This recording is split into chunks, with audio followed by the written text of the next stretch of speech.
Hello friends, welcome to my channel S3 tech.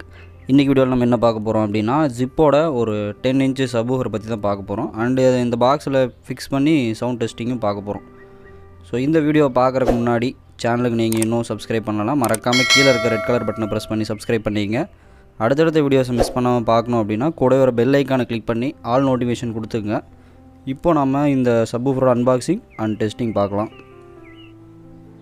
ப்ராடக்டோட code பார்த்துக்கிட்டிங்கன்னா 25ZBW2 அதுதான் இதோட ப்ராடக்ட் ஐடி, மாடல் நம்பர்னு சொல்லலாம். ஸோ அது வந்து மேலேயே மென்ஷன் பண்ணியிருக்காங்க, அந்த ப்ளூ கலரில் இருக்கிறது 25ZBW2 இதுதான் இதோட மாடல் நம்பர். அண்ட் இது வந்து பார்த்துட்டிங்கன்னா ஒரு 10 inch black imported cone with rubber edge அப்படின்னு மென்ஷன் பண்ணியிருக்காங்க. ஸோ உள்ளே பார்க்கும்போது உங்களுக்கு தெரியும்.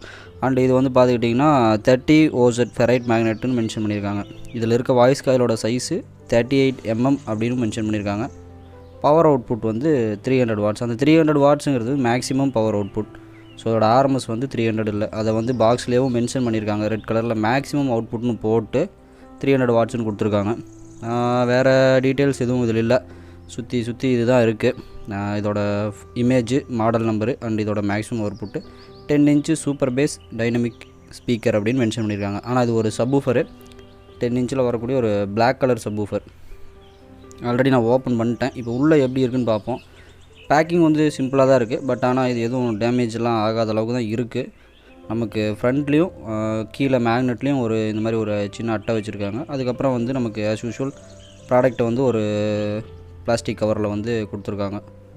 ஸோ இது வந்து அந்த மேக்னெட்டோட சைஸ் கீழே பதிஞ்சிருக்கு. இப்போ நம்ம இதை பின்னாடி திருப்பி பார்ப்போம். அண்டு கவர்லேருந்து ஃபஸ்ட்டு எடுத்துருவோம்.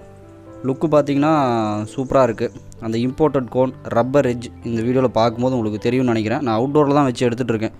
ஸோ பார்க்கவே நல்லா இருக்குது. ஃபினிஷிங் வந்து ரப்பர் எட்ஜு அண்டு அந்த உள்ளே வர இம்போர்ட்டட் கோன்னு சொல்லி மென்ஷன் பண்ணியிருக்கேன். அந்த பிளாக் கலர் கோனு எல்லாமே சூப்பராக இருக்குது. சென்டராக வர டெஸ்க்டாப்பில் அவங்களோட லோகோ போட்டிருக்காங்க Z அப்படின்ட்டு. ஃப்ரேமுமே நல்லா ஹெவியாக இருக்குது, ப்ளஸ் டிஃப்ரெண்ட்டான ஒரு ஃப்ரேம். 8 இன்ச்சு சேம் இதே மாதிரி தான் இருக்கும். நமக்கு 8 இன்ச்சும் இதே மாதிரி இருக்கும், but size different, magnet different வரும். ஜிப்போட நேமிங் போட்டிருக்காங்க, சப்வூஃபர்னு மென்ஷன் பண்ணி மாடல் நம்பர் போட்டிருக்காங்க. இது வந்து 8 ohms. ஸோ இந்த சப்வூஃபர் வந்து 8 ohmஸுக்கு உண்டான ஒரு சப்வூஃபர் இம்பிடன்ஸ் வேல்யூ. அதுக்கப்புறம் பார்த்துட்டிங்கன்னா ரப்பரை சுற்றி நமக்கு ஒரு மேக்னெட்டை சுற்றி ஒரு ரப்பர் கொடுத்துருக்காங்க, ஒரு க்ளோஸ் பண்ணுற மாதிரி. ஸோ மேக்னெட் வந்து நமக்கு டேமேஜ் ஆகாது. எங்கேயாவது பட்டு அந்த கார்னர்லாம் எட்ஜஸ்லாம் டேமேஜ் ஆகிற மாதிரி வரும். அந்த மாதிரிலாம் எதுவும் ஆகாமல் தான் இருக்குது. அதே மாதிரி இன்னொரு ப்ளஸ் பாயிண்ட், இதில் வந்து நமக்கு புஷ் பண்ணுற டைப்பில் வந்து டெர்மினல் கொடுத்துருக்காங்க. அதையும் ஃப்ரேமோடய கனெக்ட் பண்ணிட்டாங்க. அது ஒரு பெஸ்ட்டு. ஏன்னா நமக்கு அது ஒரு தனியாக ஒரு ஸ்ட்ரிப்பில் கொடுக்கும்போது நம்ம இதை ப்ரெஸ் பண்ணும்போது நிறைய டைம் உடைய சான்ஸ் இருக்குது. அந்த மாதிரி ஆகிருக்கு. ஸோ இவங்க வந்து ஃப்ரேம்லேயே கொடுத்ததுனால இன்னுமே அதோட பிளேஸ்மெண்ட் வந்து ரொம்ப நல்லாயிருக்கு. இந்த பாக்ஸ் மேலே ஒரு அட்டையை வச்சுருக்கோம். ஏன்னா நம்ம மேக்னெட் ஸ்க்ராட்ச் பண்ணிருச்சுன்னா அப்புறம் அதோட அவுட்லுக்கெலாம் கொஞ்சம் டேமேஜ் ஆயிரும். ஸோ அதனால் ஒரு அட்டை வச்சு தான் நான் காட்டிகிட்ருக்கேன். உள்ளே வந்து பார்த்துக்கிட்டிங்கன்னா வாய்ஸ் காயிலோட சைஸும் நல்லா பெருசாக தான் கொடுத்துருக்காங்க. அவங்க மென்ஷன் பண்ண mm38 சம்திங் பாக்ஸில் இருந்த சைஸ் தான் இருக்குது. அண்டு ஸ்பைடர் பார்த்துக்கிட்டிங்கன்னா பிளாக் கலரில் கொடுத்துருக்காங்க. ஓவராலாக அதோட ஃபினிஷிங், அந்த பில்டு குவாலிட்டி பார்த்திங்கன்னா நல்லாவே இருக்குது. ரொம்ப நல்லா இருக்குன்னு சொல்லலாம். ஸோ அந்தளவுக்கு இருக்குது. நீங்கள் வாங்கியிருந்தீங்கன்னா கண்டிப்பாக கீழே கமெண்ட் பண்ணுங்கள். யூஸ் பண்ணியிருந்தவங்க. சேம் 8 இன்ச்சும் இதே மாதிரி தான் இருக்கும், but size different. Outlook finishing எல்லாமே சேமாக தான் இருக்கும். எட்ஜு பார்த்திங்கன்னா ரொம்பவுமே நல்ல ஹார்டாக இருக்குது. ஸோ ப்ராப்ளம் இருக்காது. அதாவது இதில் மென்ஷன் பண்ணியிருக்காங்க அந்த black zip cone with rubber edge அப்படின்ட்டு, இம்போர்ட்டட் கோன். ஸோ அந்த இம்போர்ட்டட் கோன் இது தான் வீடியோவில் நல்லா தெரியுதுன்னு நினைக்கிறேன். ஏன்னா வெளியே வச்சு ஷூட் பண்ணுறதுனால ரொம்பவும் நல்லாவே இருக்குது வெளிச்சத்தில் பார்க்குறக்கு. ஸோ நம்ம எப்படியும் இதை வந்து பாக்ஸுக்குள்ளே வச்சு ஃபிக்ஸ் பண்ணிடுவோம். வெளியெல்லாம் தெரிய போகிறதில்ல.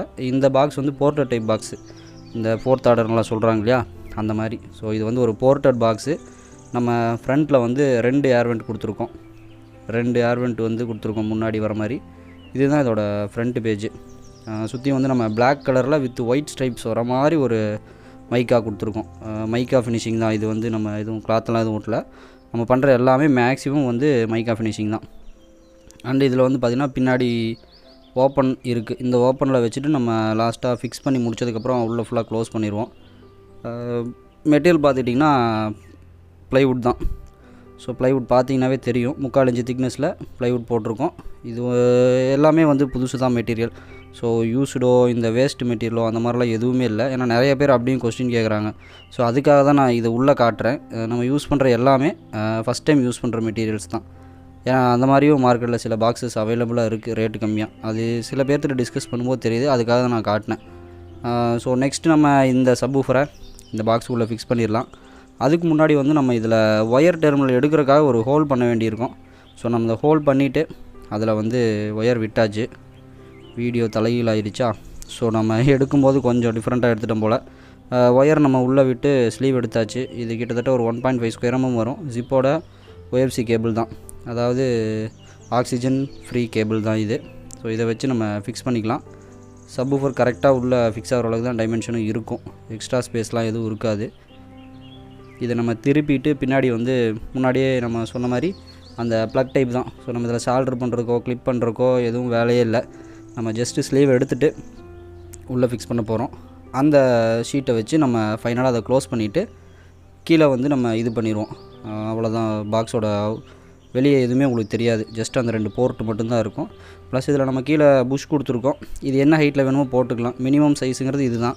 ஸோ 2 இன்ச் வரைக்குமே இருக்குது மார்க்கெட்டில். ஸோ ஒரு சிலர் ஹைட்டாக கேட்பாங்க, கீழெல்லாம் எதுவும் ஆகிடக்கூடாது அப்படிங்கிறதுனால க்ளீன் பண்ணும்போதெல்லாம். ஸோ அதனால் அதுக்கு ரிலையபிளாக இருக்க மாதிரியும் நம்ம புஷ் வந்து கீழே போட்டுக்கலாம். நெக்ஸ்ட் நான் அதோட மூமெண்ட் காட்டுறேன். ஆடியோ இருக்காது, பட்டு சப்போட மூமெண்ட் தெரியும் கேப்சர் பண்ணது. பிகாஸ் ஆடியோ வந்து காப்பிரைட்னால இதை ஃபுல்லாக இதில் காட்ட முடியல. பஞ்சிங் வந்து நல்லாவே இருக்குது. அதுவும் இந்த பாக்ஸில் சூப்பராகவே இருக்குது. இன்னும் நீங்கள் நார்மல் பாக்ஸில் போடும்போது இன்னுமே நல்லாயிருக்கும். நான் ஆடியோ சாம்பிள் ஒன்று இப்போ ஆட் பண்ணியிருக்கேன், கேட்டு பாருங்கள் எப்படி இருக்குது அப்படின்னு.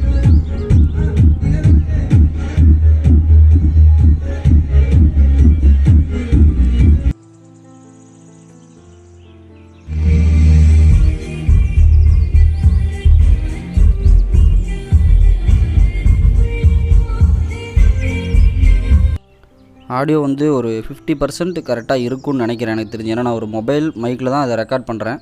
பேஸுங்கும்போது நமக்கு ரொம்ப லோ ஃப்ரீக்வன்சிங்கிறதுனால ஓரளவுக்கு தான் அது கேப்சர் ஆகிருக்கும். பிகாஸ் ட்ரிபிள் வாய்ஸு அதெல்லாம் கூட கேப்சர் ஆகும். லோ ஃப்ரீக்வன்சியை வந்து நம்ம இந்த நார்மல் மொபைல் மைக்கில் கேப்சர் பண்ணுறது கொஞ்சம் கஷ்டம்தான். அது அவுட்புட் எப்படி இருந்துச்சுன்னு கீழே கமெண்ட் பண்ணுங்கள் கண்டிப்பாக.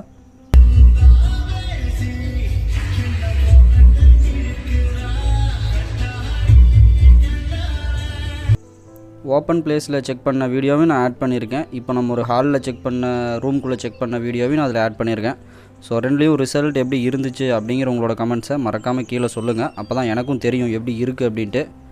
அண்டு இன்னொரு விஷயம் என்னென்னா, நம்ம என்ன தான் சப்பும் அதோட பாக்ஸும் நல்லா பண்ணி குவாலிட்டியாக பண்ணி எல்லாமே போட்டு பண்ணாலும் பவர் ஆம்ப்னு ஒன்று இருக்குது. ஸோ அந்த பவர் ஆம்ப் செக்ஷன், அதுக்கான பேஸுக்கான ஒரு சப்புக்கான ப்ரீஆம்ப் செக்ஷன், இது எல்லாமே ஒரு சூட்டபுளாக இருந்துச்சுன்னா தான் நீங்கள் அந்த எதிர்பார்க்குற ரிசல்ட்டை வந்து எடுக்க முடியும்.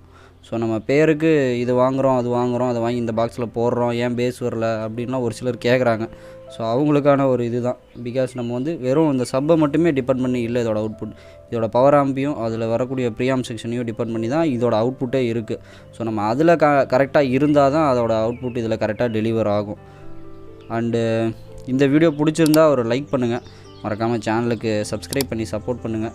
இதே மாதிரி அடுத்தடுத்த வீடியோஸ் நீங்கள் மிஸ் பண்ணாமல் பார்க்கணும் அப்படின்னா கூடவே ஒரு பெல் ஐக்கான் வரும், அதை கிளிக் பண்ணி ஆல் நோட்டிஃபிகேஷன் கொடுத்துக்குங்க. இந்த ப்ராடக்ட்டை பற்றின வேறு ஏதாவது உங்களுக்கு டவுட் இருந்தால் கீழே கமெண்ட் பண்ணுங்கள், நான் கண்டிப்பாக ரிப்ளை பண்ணுறேன். இந்த வீடியோவோட எண்டுக்கு வந்துட்டோம். வீடியோ இது வரைக்கும் ஸ்கிப் பண்ணாமல் பார்த்ததுக்கு ரொம்ப தேங்க்ஸ் ஃப்ரெண்ட்ஸ். லாஸ்ட்டாக தேங்க்ஸ் ஃபார் வாட்சிங் மை வீடியோ. Thank you friends.